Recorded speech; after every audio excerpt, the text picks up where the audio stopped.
Ukrainian National Guard blows Russian Ka-52 Alligator helicopter out the sky with Igla MANPADS. Hello everyone, and welcome back to the Attack News.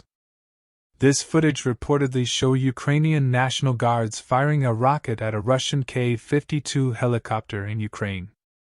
The helicopter is struck by the rocket, causing it to crash into the ground. The footage was posted with the caption, "Today, during an enemy aircraft raid in the Zaporizhzhia direction, an enemy Mi-8 rotorcraft was shot down with an Igla MANPADS. Glory to Ukraine!" Between February 24, 2022 and October 14, 2022, the Russia's total combat losses included 240 helicopters, 2,521 tanks, 172 armored fighting vehicles, 362 multiple launch rocket systems, 186